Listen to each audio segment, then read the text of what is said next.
The Volta River Authority on September 15, 2023 began controlled spilling at the Akosombo and Kpong dams with consistent monitoring of water levels at both the upstream and downstreams. This came on the back of a statement issued by the VRA on Tuesday, September 12, 2023, 3 days before the spillage. According to the statement, the authority notified main stakeholders about the impending spillage in line with its emergency preparedness and standard operating procedures. But what was meant to be a controlled spillage went out of control. Even though the press statement from the Volta River Authority asked communities living downstream to relocate to higher grounds, 3 days for a location looked like a whisker for residents. Huge water levels started rushing into the homes of thousands of residents in the eastern, Greater Accra and Volta regions, with the Kpong areas feeling the brunt of the man-made disaster.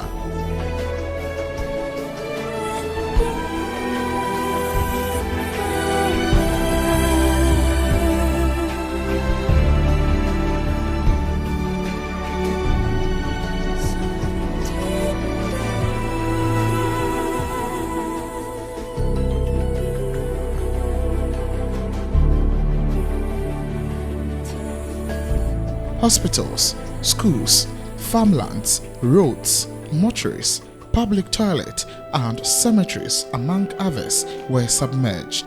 Residents, regardless of what they could salvage, had to run for their lives to seek refuge in safe havens on highlands. They resorted to sleeping in classrooms, churches, tents, and anywhere they could describe safe. So water will be taking everything from us, so we just occupy ourselves here with our wife and children. So this very room we saw, how many people are occupying it? We are about 30. Just this room? This room, we are about 30. But some of our people have been still afraid, so they went to other cities like Ashama, but we are here like 20. They are bringing us some such water, sachet water, and our women are fetching some well here. But the doctor say it's not safe because of the flood. The thing that the water truth is not safe. So we should, government should do something about it so that we should produce water for us. The situation was worst in Mepe in the North Kpong enclave. How did you get here? Who brought you? My sister, Stella Dika. But how difficult or easy was it? Because you cannot walk. So how did they bring you or rush you out of the homes and then brought you to this place? They used Aboboya and put me on Aboboya and brought me here. So what items were you able to pick? Since you could not even carry yourself, what items were you able to carry along? Only the bed. Only my bed I can carry. There's nothing they carry. At this, how do you feed? How do you bath? No, the bath is a problem. They gotta use the towel and clean my body because we are plenty here. They can't carry me to the long place to go and bath. So I'm using the dry towel to clean my body. In Batba, Awadewokome, the entire community was submerged. The condition here is very bad. For example, one room is about 51 people and others 40. I want them to give us more place to stay, then provide us fans because there is so many heat in the room. So some of us, we can't sleep early, so we be in outside till 11 to 12 that way before we can get inside. The situation was dire, with the Komboni hospital staff having to evacuate their quarters and seek shelter under a pavilion. The Komboni Hospital and Technical Institute in Sogakope was closed as flood waters swept away everything in the facilities, including dead bodies. In Anglo, A heavily pregnant 32-year-old Faustina narrated how she's living her life on the water. Davi, I find out to Hanum. Meti insunechi insunanimu ho ewo no ma. Me mamineti. O mamini. Ba Wa fan so ma. Na insune ba ye wonyim. Wo ka so obekọ antenatal a o ye den kwa antenatal. Me ntumi nkọ. Insune ntimi ntumi nkọ me juma na me yi ansa me de konso. Insune aba ntimi nyesika nkọ bio. Na sesi aka obe busumi say ansa na wawo. Aka 2 months. 2 months no award ye nyin say ni awo bi ani mu nsem say bi anajo say nsuo we beto aso say na anajo awo ebe kan wa wo be dey twa say nsuo we na wakọ say wo ko hospital Ba cho me ntumi hu na ye adwendwe a medwen say menim da tamini so a menim ba bi amafa because nsuo no so misuro menim nsuo hu adwuma na sis enti oni ukunu ene kwala say na wo maye say we kan ha 4 ina wa na ehye ye fu no 3 ko school enti 5 ni nyina said ye ehye ye fu no mo kan wa na che say wo maye 5 said ya insuo ne bubu odan no ehemfa na oda mako mami bi eti down hanu eno so eno insuo ne ba no ho ba eno so se me betina ne nche na meti eno ma 4 no patro ena ukunu nyina patro se eba ni se obia nso so enifie na uhia bibi a obeto ana se aduane a obedi ni de keka ho a won so nkwa opemfo de ontumi mpiapia sa akenu we nto ye de ya na me twenso na yi nso say me name no. So apparently she started getting foot rot because she is unable to paddle the canoe herself, and every time she tries to cross the water, I mean she would have to walk barefooted, and that is how she's beginning to get foot rot. And another thing we must take note is this water is no longer fresh. It is gradually getting stagnant because it filled a lot of public toilets, it filled dam sites, it filled cemeteries and other unpleasant places. So now all these remnants of all these places are in the water. The water has soaked all these things. So from part of dead bodies to dam sites to public toilets. So we might be also looking at not just an emergency of flooding, but another emergency that has to do with public health. Intino say ebani so say was say unya edrobi nomni ade asese na mu unya adwuma ene antenatal no na chese onum bi kra Ba cho me call we hanum kra yesi mi nko keta minis kenti me nya adwuma bi abio ntimi anko. Faustina is just 32 years and she's a mother of 4. She's carrying her 5th pregnancy or her 5th child, so and she's just about 7 months old. She has barely 2 months to reach 9 months and then possibly give birth, but she has to succumb to this because she has nowhere going, and if not for the benevolence of this woman paddling us, she wouldn't have even gotten a place to call home or a place to lay her head. And she's not the only one facing this. Herself and other people are all in this same plight. So they are also calling on people, benevolent people, to help them, whether toiletries, beddings at least, and food, so that they can keep fit and then stay strong until this water recedes. The VRA was left with no choice than to collaborate with the National Disaster Management Organization to commence relief efforts to cushion affected persons.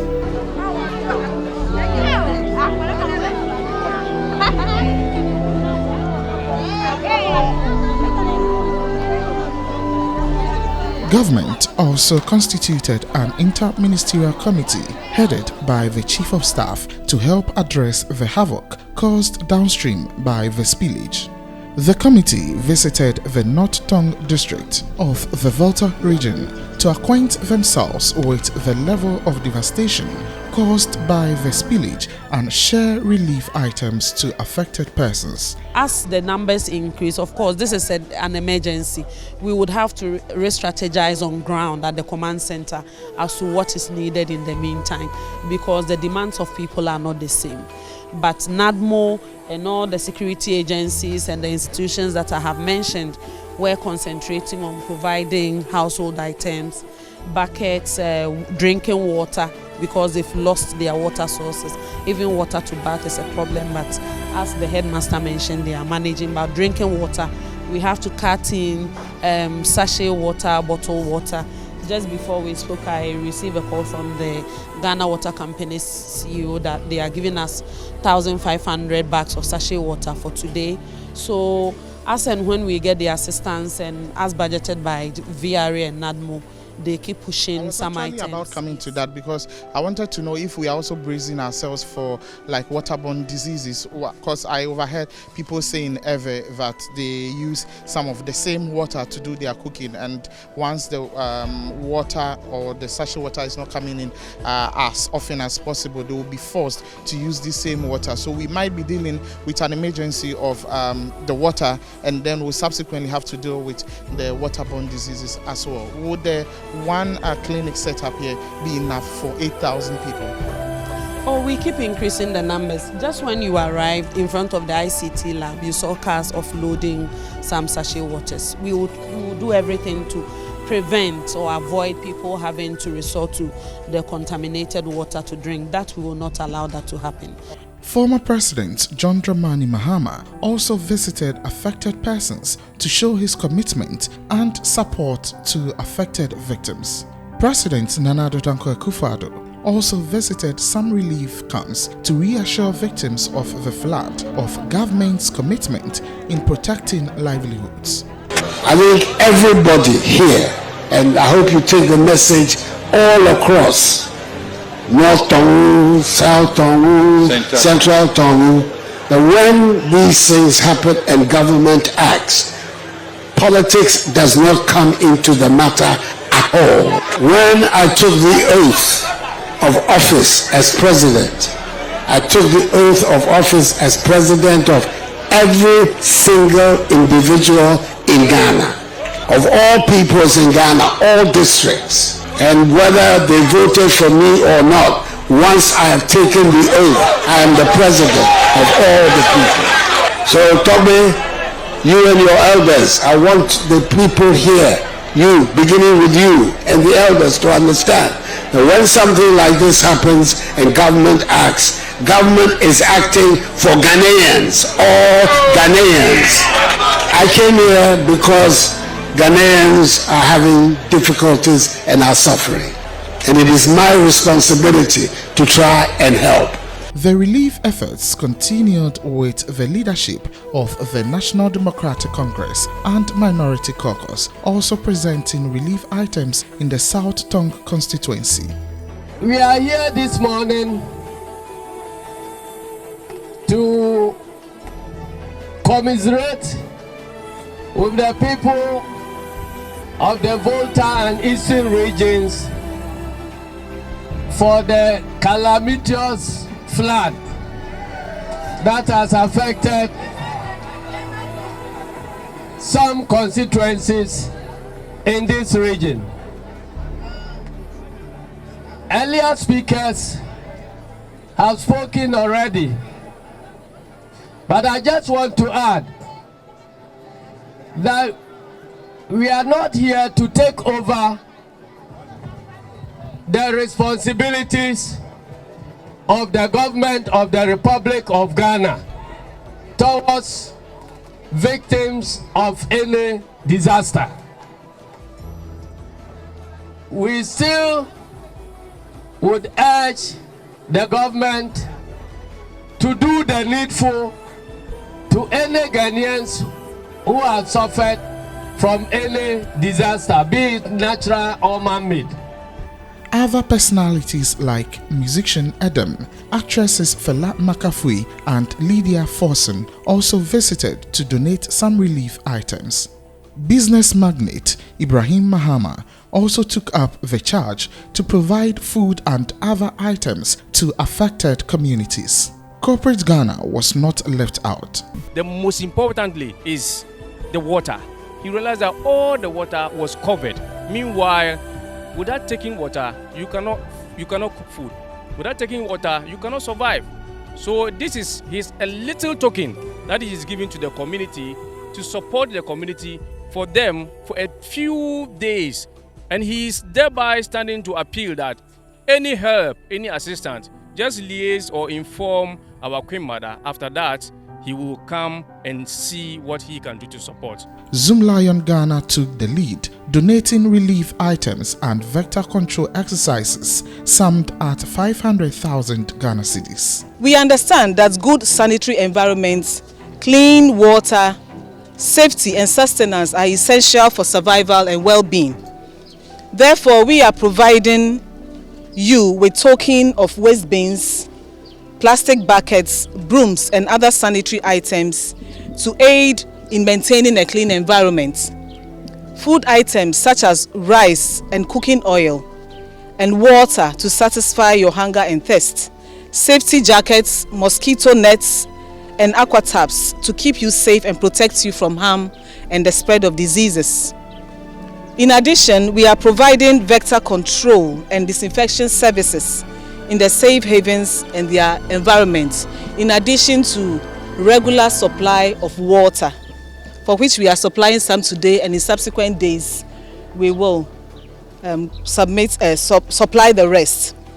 These are intended to reduce the spread and incidence of sanitation-related diseases that are normally associated with episodes of flooding. As of October 26, pupils and students who are eager to catch up with school have to do with some makeshift classrooms under trees. Is it advisable that would have been none of the quick work long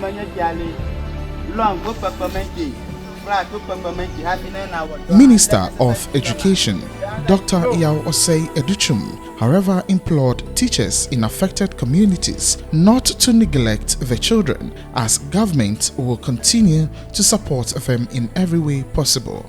These are makeshift classes and students are learning. That's a good thing, that they are not losing out.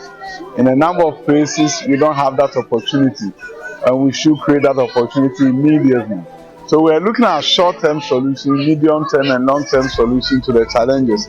But as Education Minister, my primary purpose for the visit is how do I bring normalcy to the teaching and learning process, and that's why we came, and we've seen enough to go back and then look at what we can do to really bring about teaching and learning to our community, to our parents and to our students. Speaking at a media engagement on October 16, 2023 in Mepe, VRA's Deputy Chief Executive in charge of Engineering and Operations, Edward Obin Kenzo, justified the spillage by the authority.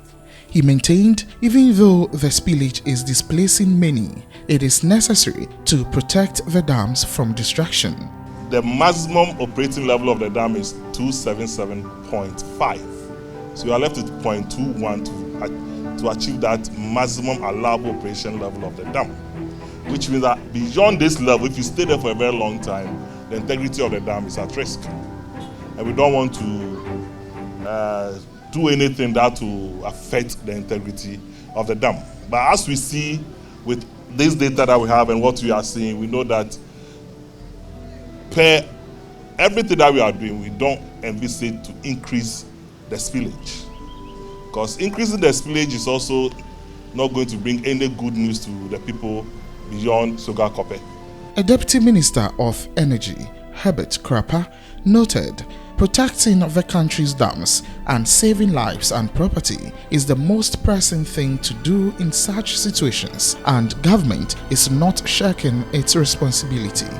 The authority, the leadership, the engineers have been working around the clock to make sure that that balance between saving the dam and cushioning the people who are affected by the spill is met. This is not an easy decision that is ever made, where you want to make sure that you protect the integrity of the dam so that it continues to generate. The dam is functional and continues to generate electricity and power for the good people of Ghana, for all of us. And also when you spill the water, because the levels are at a point where if you don't release some of the water, it affects the dam, and the dam now becomes broken.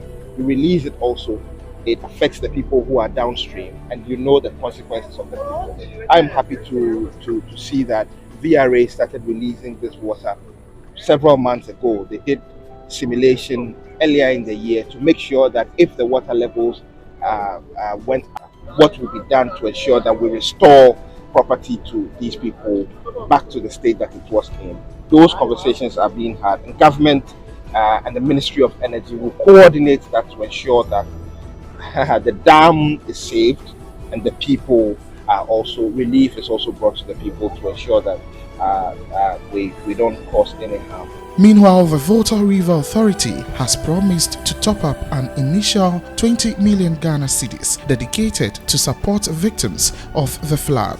A walk down memory lane shows that when the Akosombo Dam was completed in 1965, it disrupted lots of lives. Affected communities moved into resettlement townships and giving government help in starting new enterprises. Displaced persons took part in agricultural development program to improve cotton and vegetable crops and increase production of pigs, poultry and fish. The VRA has assured the public of regular updates to ensure prompt response to any emergency that may arise. But what can citizens and authorities do to avoid the problems associated with these spillages? As it stands, names like VRA, Akosombo and Volta will linger on the lips and minds of affected persons for long, as they always will bring back sad memories.